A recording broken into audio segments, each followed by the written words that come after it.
लेकिन यहाँ पर ऊपर मंदिर स्थापित करके इस बात को निश्चित किया गया है कि यहाँ पर लोग जाएं, ऊपर चढ़ें, वहाँ चढ़ावा चढ़ाएं और इस स्तूप को जो है खंडित और विखंडित कर दें, नष्ट कर दें। ये सरकार की दोहरी मानसिकता है। एक तरफ तो ये बोर्ड लगा दिया है कि इसको बचाया जाए और दूसरी तरफ जो है इसको नष्ट करने का पूरा काम है।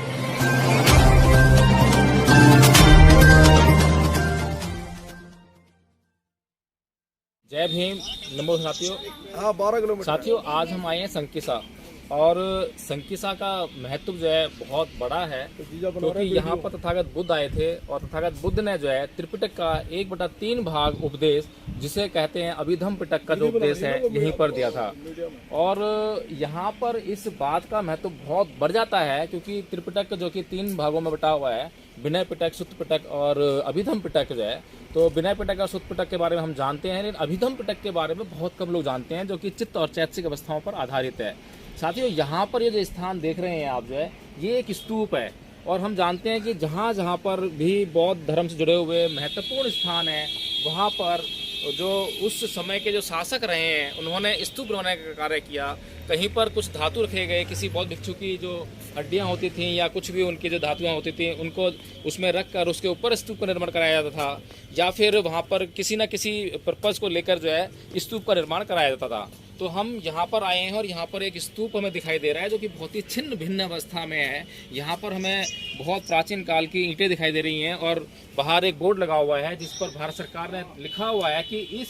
ये जगह जो है संरक्षित है यूनेस्को के द्वारा जो है, और इसको जो भी क्षति पहुँचाएगा उसको 1 लाख रुपए का दंड देना पड़ेगा। लेकिन साथियों, सोचने वाली बात यह है कि इसको क्षति कौन पहुँचा रहा है और कैसे क्षति पहुँचाई जाती है। क्या यहाँ पर भारत सरकार इसको क्षतिग्रस्त होने से रोकने के लिए कोई ऐसे इंतजाम कर रही है? आप देख पाएंगे कि ये जो पेड़ हैं, इसके ऊपर घंटे लटके हुए हैं, घंटियाँ लटकी हुई हैं, और यहाँ पर जो है हिंदू लोगों ने, ब्राह्मण मानसिकता के लोगों ने जो है कोई मंदिर भी यहाँ पर स्थापित कर दिया है, जिसमें मूर्ति किसकी है पता नहीं है, क्या है पता नहीं है। लेकिन यहाँ पर ये जो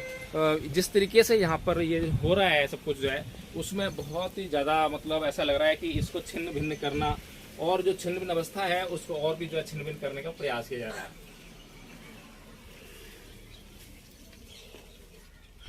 तो साथियों, मुझे नहीं लगता कि यहाँ पर जो है इस जो स्थल को जो है कुछ भी किसी भी तरीके से संरक्षित किया गया है, या भारत सरकार की ये जो प्रयास है कि इसको जो बचाया जाए, बल्कि भारत सरकार शायद इसको जो है यहाँ पर किसी को भी अलाउ करती है कुछ भी करने के लिए, और कोई भी मतलब यहाँ पर, जबकि ऐतिहासिकता प्रमाणित है यहाँ पर, और ऐतिहासिक रूप से जो है यह स्थान प्रमाणित हो गया है, और त्रिपिटक में इसका खुला इसका जो है चर्चा है इसकी संकिसा की जो है।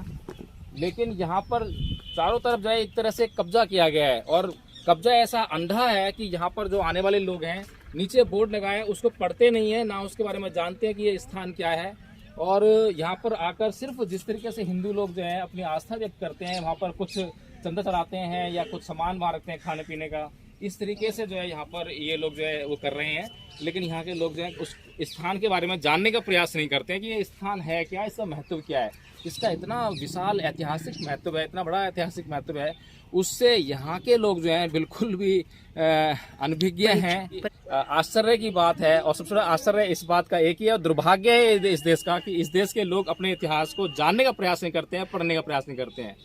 तो साथियों, आप लोगों से उम्मीद है कि आप लोग संकिसा आइए और जितना ज़्यादा हो सके उतना आइए और यहाँ को विजिट कीजिए, देखिए, यहाँ के इतिहास के बारे में जानिए, ताकि यहाँ के इतिहास के बारे में जानकर जो है आप अन्य लोगों को भी बता सकें। और साथियों, आप जब यहाँ पर आएंगे तो यहाँ पर आपके रुकने की, ठहरने की समुचित व्यवस्था है, यहाँ पर कोई समस्या नहीं है। यहाँ पर जैसे ही आप आएंगे तो शुरुआत में ही आपको जो है कंबोडिया का बुद्ध विहार मिल जाएगा, उसके बाद जो है आपको शाक्यमुनि बुद्ध विहार मिल जाएगा, और यहाँ पर जापान का, श्रीलंका का बुद्ध विहार भी आपको मिल जाएगा, जहाँ पर आप ठहर सकते हैं। और यहाँ पर हर देश जो कि बौद्ध धर्म से जुड़ा हुआ देश है, बौद्ध देश है, उसने अपना प्रयास किया है कि किसी भी प्रकार भारत सरकार के साथ मिलकर इस स्थान को बचाया जा सके, इस ऐतिहासिक धरोहर को बचाया जा सके। लेकिन इस ऐतिहासिक धरोहर को बचाने में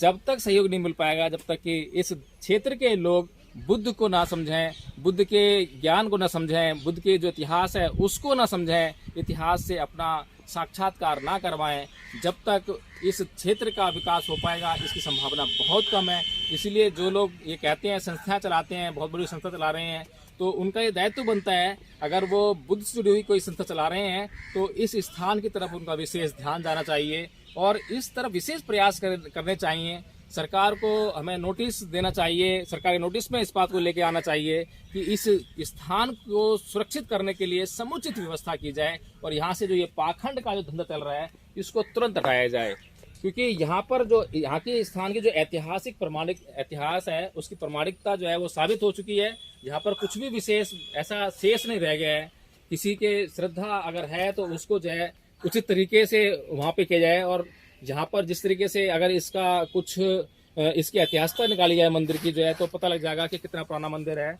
और बहुत मतलब इस तरीके से जो किया गया है ये सब बहुत गलत है, इसको बचाने का प्रयास हमें करना चाहिए। और साथियों, जिस तरह की मैं आपको बता रहा था कि यह ऐतिहासिक महत्व का जो स्तूप है, और आप यहाँ से मैं चाहूँगा ये तरफ फोकस करें। देखो ये जो स्ट्रक्चर है ये ईंटें हैं, अभी भी आपको दिखाई देंगी, थोड़ा सा इसमें स्ट्रक्चर बना हुआ है जो कि स्तूप के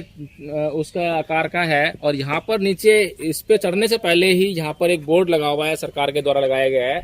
जो सरकार का archaeological department archaeological survey of India का जो डायरेक्टर जनरल है उनका आदेश है यहाँ पर जो है कि यह स्मारक प्राचीन संस्मारक तथा पुरातत्विक स्थल एवं अवशेष अधिनियम 1958 के अंतर्गत राष्ट्रीय महत्व का घोषित किया गया है। यदि कोई भी इस स्मारक को क्षति पहुंचाता, नष्ट करता, विलग अथवा परिवर्तित करता, कुरूप करता, खतरे में डालता या दुरुपयोग करते हुए पाया जाता है तो उसे इस अपकृत्य के लिए प्राचीन संस्मारक तथा पुरातत्वीय स्थल एवं अवशेष संशोधन तथा मान्यकरण अधिनियम 2010 के अंतर्गत 2 वर्ष तक का कारावास या 1 लाख रुपए तक का जुर्माना अथवा दोनों से दंडित किया जा सकता है। प्राचीन संस्मारक तथा पुरातात्विक स्थल एवं अवशेष नियम 1959 के उपनियम 32 तथा 1992 में जारी की गई अधिसूचना के अंतर्गत संरक्षित सीमा से 100 मीटर के भीतर का क्षेत्र प्रतिसिद्ध घोषित है, जिसमें किसी भी प्रकार के निर्माण खनन की अनुमति नहीं है,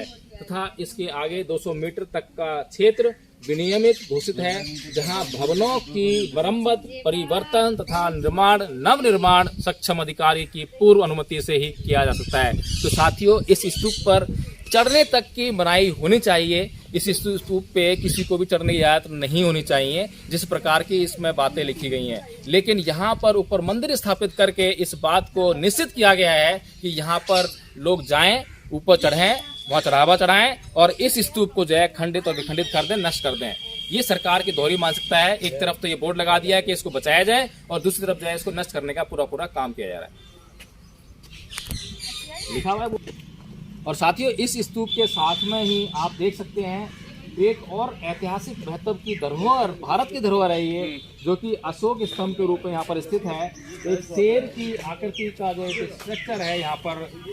स्थित है, जिसका कि शेर का जो चेहरा है वो क्षतिग्रस्त है, पूंछ भी वहाँ पर क्षतिग्रस्त है, लेकिन हम शेर की आकृति को आसानी से पहचान सकते हैं कि ये शेर की आकृति है। और भारत की जो मुद्रा पर जिस प्रकार का जो एक आप चिन्ह देखते होंगे, वो चिन्ह आपको ये दिखाई दे रहा है। और ये लगभग 2250 साल पुराना स्ट्रक्चर है, और इससे यह बात प्रमाणित हो जाती है, इस जगह का महत्व जो है प्रमाणित हो जाता है। इस जो देश का जो इतिहास है वो चीख चीख कर बोल रहा है कि यह देश बुद्ध भूमि है, जहाँ पर बुद्ध सर्वत्र घूमे हैं, जगह जगह आकर उनको उपदेश किए हैं, और इस देश को बौद्धमय होना चाहिए था, बुद्ध की धरती घोषित होनी चाहिए थी। लेकिन कुछ लोग कुछ और चाहते हैं। आप ये देख सकते हैं कि यहाँ पर इस स्ट्रक्चर को आप, जैसा कि भारत की जो मुद्रा है उस पर आप इसको चिन्ह को जो है अंकित देखते होंगे, बिल्कुल वही आकृति है। कितना खूबसूरती से इसका निर्माण किया गया, जितनी पुरानी ये आकृति है। और उस समय जो कलाकृति, जो विज्ञान था, उसका पूरा यहाँ पर जो है हमें उदाहरण दिखाई देता है, उसके दर्शन होते हैं। और यहाँ से आप स्तूप देखिए, बिल्कुल गोल आकृति में आपको दिखाई दे रहा है, जो कि हम ऊपर गए थे तो छत हो गया है, क्षतिग्रस्त अवस्था में है। साथ ही यहाँ पर एक मंदिर भी आप देख सकते हैं, जिसे बुद्ध विहार का नाम दे सकते हैं। लेकिन बुद्ध विहार जो होते हैं वो ऐसे स्थान होते हैं जहाँ पर रुकने और ठहरने की व्यवस्था होती है, लेकिन ये छोटा सा मंदिर बनाया हुआ है ये, जहाँ पर रुकने ठहरने की व्यवस्था तो नहीं है। लेकिन साथियों, एक सोचने वाली बात है, जहां एक और भारत के माननीय प्रधानमंत्री जब विदेश यात्रा पर जाते हैं तो वो चीख चीख कर बोलते हैं, और यह चिल्लाते चिल्लाते में गला भी दर्द नहीं होता है कि मैं बुद्ध की धरती से आया हूँ, मैं बुद्ध के देश से आया हूँ, लेकिन वहीं दूसरी तरफ जब अपने देश में आकर जो है और जब ऐसे जो ऐतिहासिक स्थल हैं उनकी जो आप हालत आपको दिखा रहे हैं, उनकी इतनी दयनीय हालत देखकर उनको ये समझ में नहीं आता है। तो विदेश आते हैं तो उनको बोलना पड़ता है कि बुद्ध की धरती से आया हूँ। जब विदेशी लोग यहाँ पर आएंगे और ऐसे स्थलों की, ऐतिहासिक स्थलों की, बुद्ध के स्थलों की ऐसी हालत देखेंगे तो उनकी गरिमा को कितनी ठेस पहुंचेगी। कम से कम अपनी गरिमा का ख्याल करके ही ऐसे स्थानों को सुरक्षित करने का उनको काम करना चाहिए। जो भारत के प्रधानमंत्री हैं, किसी जाति किसी धर्म के प्रधानमंत्री नहीं हैं, उनको इस बात का विशेष ख्याल रखना चाहिए। मेरा चैनल, आपका चैनल, समाज का चैनल, देश का चैनल NV News 24/7 को आप लाइक करें, सब्सक्राइब करें और ज्यादा से ज्यादा इसकी वीडियो को शेयर करें ताकि हर खबर को मैं आप तक आसानी से पहुंचा सकूं।